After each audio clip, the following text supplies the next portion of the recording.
Hey there, YouTubers. Thanks for tuning back into another episode. Today, the coilovers have finally arrived for the EG Sedan. So we're going to put those on. We're going to go ahead and diagnose the brakes as well. So let's go ahead and roll the intro and get this party started.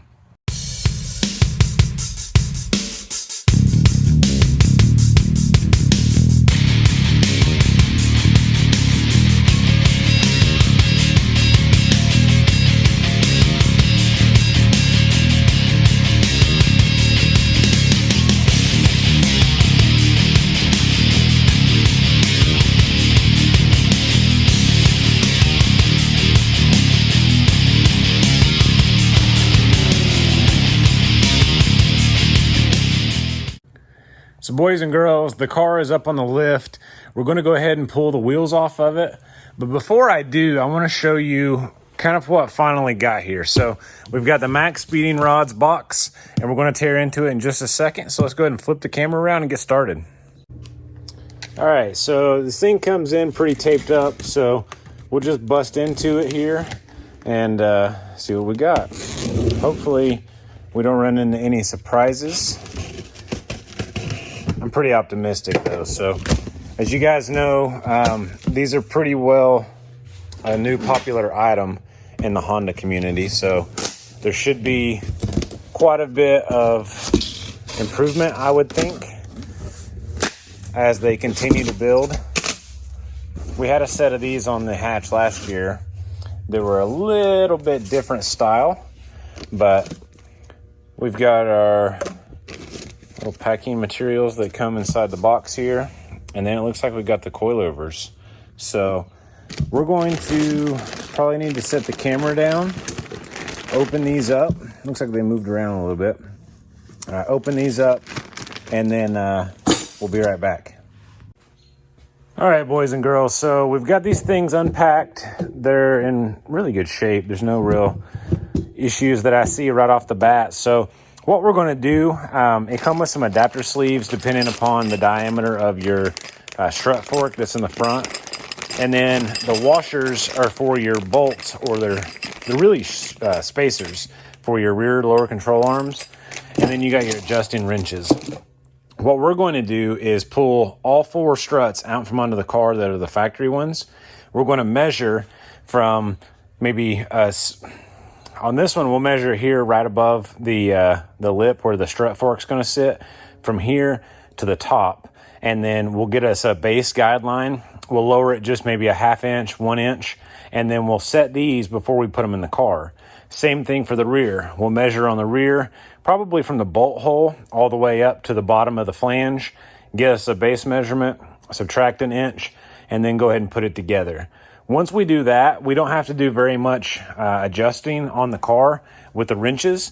You can just kind of fine tune it based off of what needs to be done afterwards. But this will give us a base. So as long as, in theory, everything should come out to basically where we want it, with just a 1/2 to 1 inch lower than stock.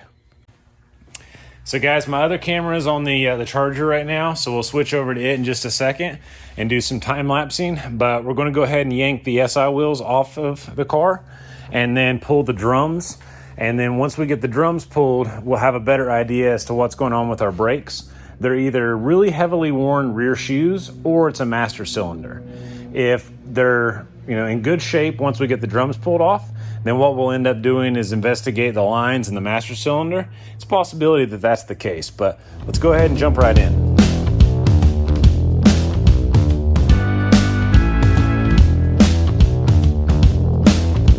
All right, guys, so with the e-brake, yeah, look at that. So the e-brake's not engaged, so these should not have any pressure on them, and they just like fall apart. So they're pretty far out of adjustment, at least. Wheel bearing's great. Let's check out the other side.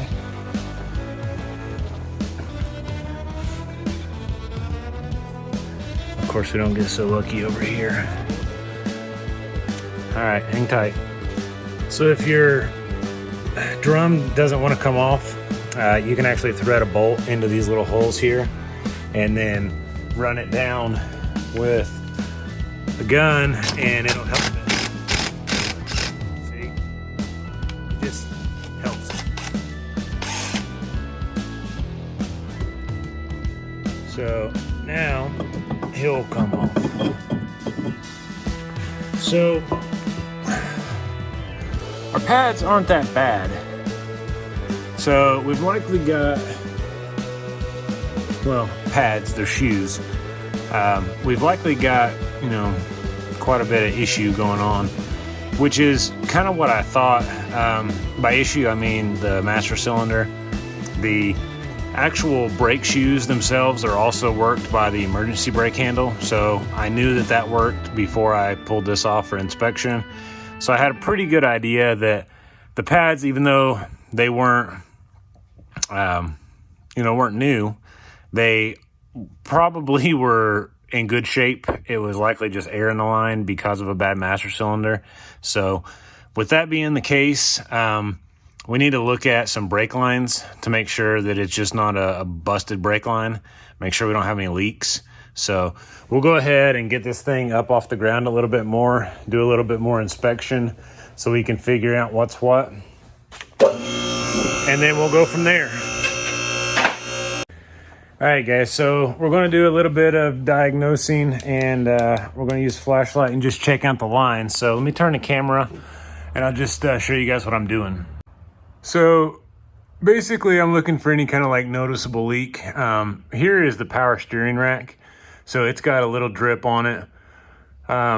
Obviously this isn't the cause of what we're experiencing with the brakes, but so we're just going to look here, try to follow the brake line as it runs down and around. Problem is it kind of goes underneath this sheathing and then you kind of lose sight of it. So with that being the case, back here we can pick it up based off of these hoses. Runs up back around the gas tank. I don't see anything that's like a noticeable sign, guys, of any kind of leak from fluid. So I'm going to lead my diagnosis in the fact of, well, there's a bee's nest.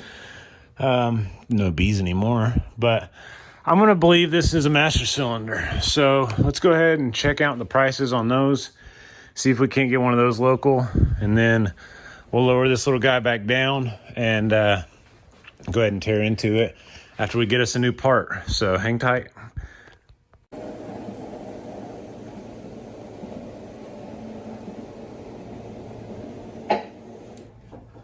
All right, that'll do. We need in the hood.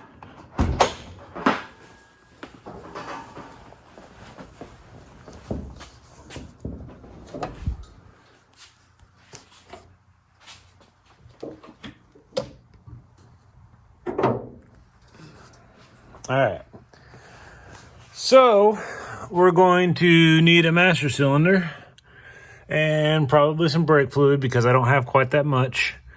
And we're going to need to pull him off, but before we need to find one. So let's go ahead and do that.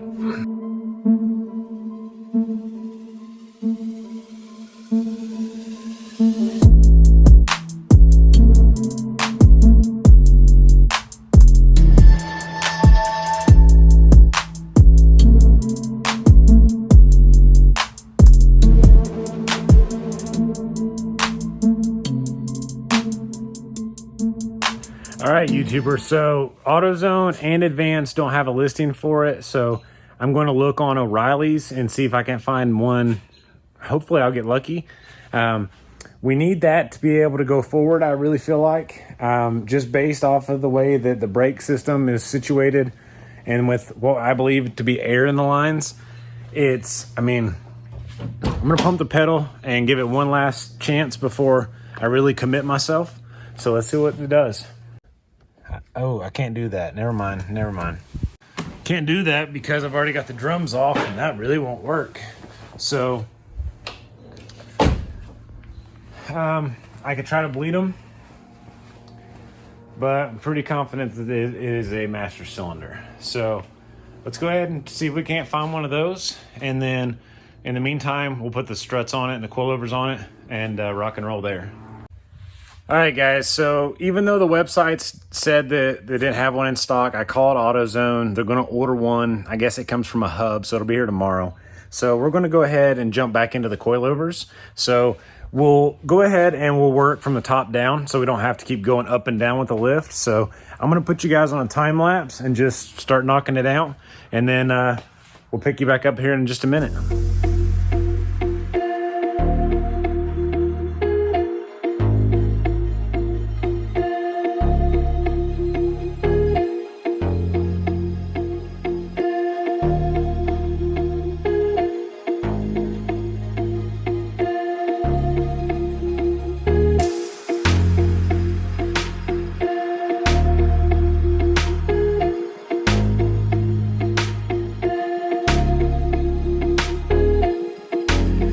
All right, guys, so we're going to get our first measurement off of a factory stock front spring and strut, and then we'll kind of replicate that over onto the coilover like I mentioned, and then do it on the rear, and then throw it all back together, and we'll be done.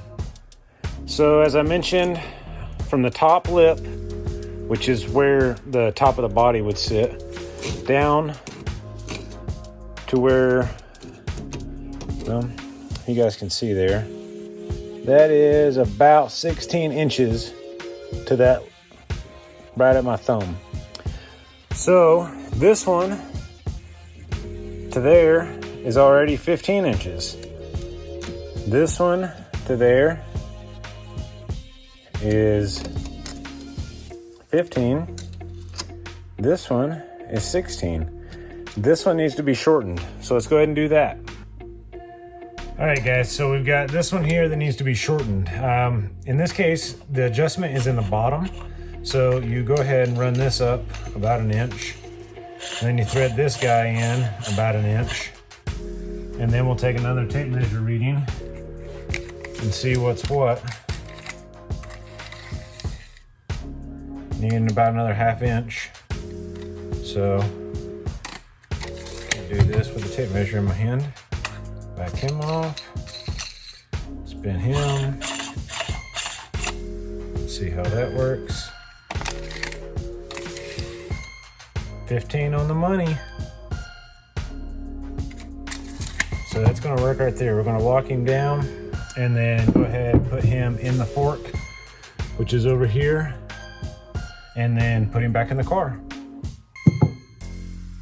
All right, so go ahead and put this guy back in there. Probably gonna have to do some adjusting, maybe just a hair.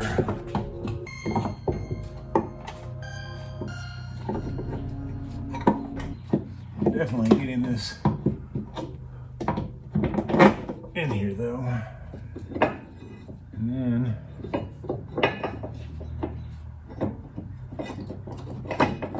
this little guy, that little guy.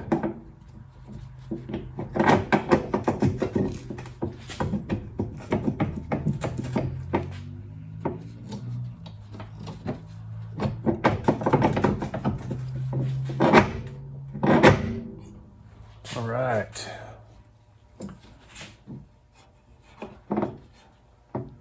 Now we'll run our handy dandy bolt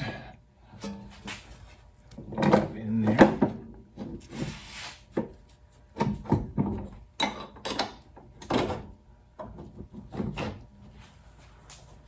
Yeah, they're a lot shorter. So what this means is that we're gonna have to guide it up in the hole and then put a nut on the top of the coilover to keep everything, you know, in spot. So probably gonna be a little bit of up and down,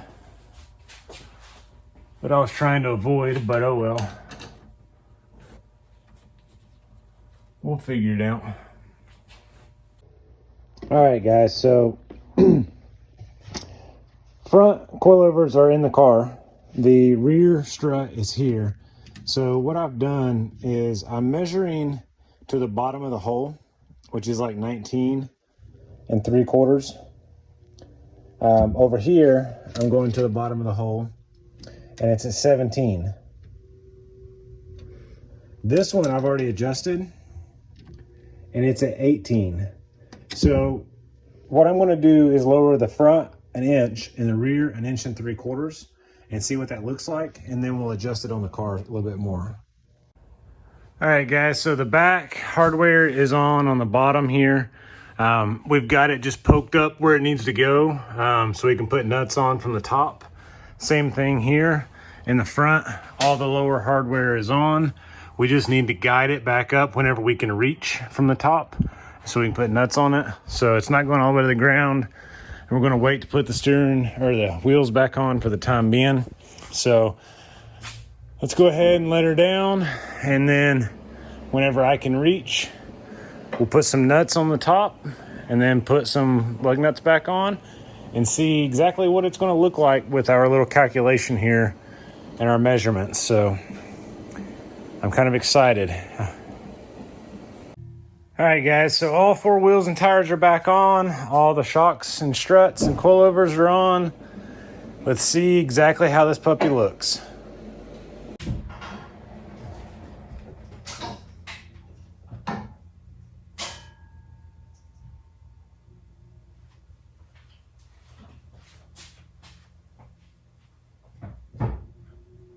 All right, so the front is way too low. The back we can live with. The front is trapped on the lift because it's too low. So we need to adjust the front, and then we'll be ready to rock and roll. So let's go up about a 1/2 inch in the front and see what that does. All right, boys and girls, I've adjusted them once again. Let's see what this looks like.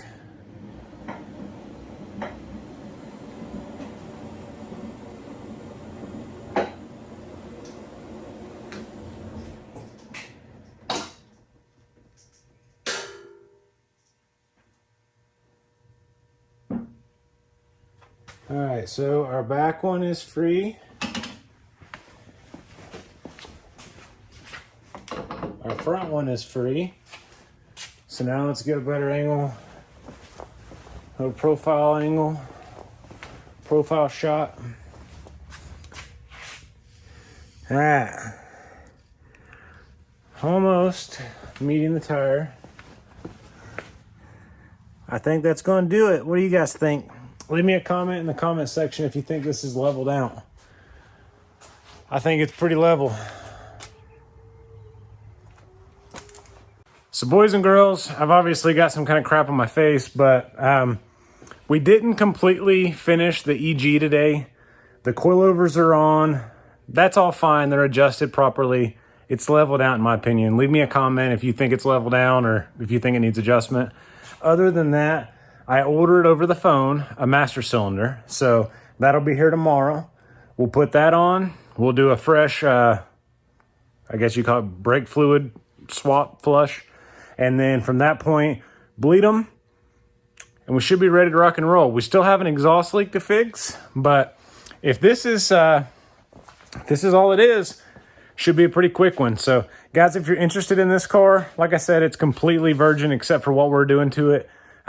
Shoot me a message on social media, Instagram, SethChurchVID, and maybe something you want to buy. So guys, thanks for watching. Until next time, consider subscribing to the channel. Make sure to leave me a comment. Let me know what you think. And we'll catch you in the next episode, guys. See ya.